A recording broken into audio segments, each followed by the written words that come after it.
100,7 МГц. На средни вълни Видин 576 кГц. Сателитно излъчване. Спътник Intelsat IS-38, позиция 45 градуса изток.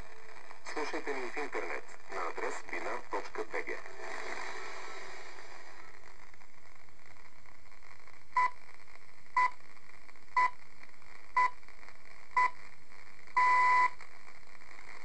Часа на новините на Радио Шумен с Тихислава Спиртанова. Добро утро.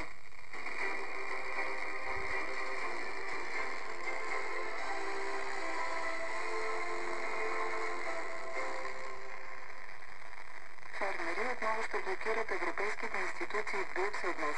Земеделските синдикати смятат, че Европейската комисия не е взела достатъчно конкретни решения в тяхна полза, въпреки протестите им в началото на месеца. Стопаните настояват за забрана или за силно ограничаване на вноса от Украйна и искат Европейския съюз да излезе от споразуменията за свободна търговия. Европейската комисия предложи като компромис за украинския внос предпазна клауза, която да бъде задействана, ако дадени стоки надвишават определено количество и това доведе до изкривяване на ситуацията в общия пазар. Фермерите смятат, че няма достатъчно гаранции за защита на техните интереси. Заради протестите днес се очакват сериозни нарушения на трафика в Брюксел. Района около европейските институции ще бъде блокиран от ранните часове на деня.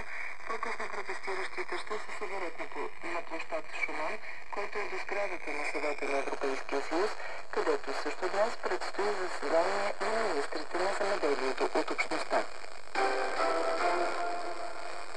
Приключи обезопасяването на опасното кръгово кръстовище между двата хипермаркета на булевард Симеон Велики в Шумен, информират от общината. Временната организация включва разширяване на вътрешния кръг с поставени червени ограничители, които да изострят вниманието на шофьорите. Преди навлизане в кръстовището са поставени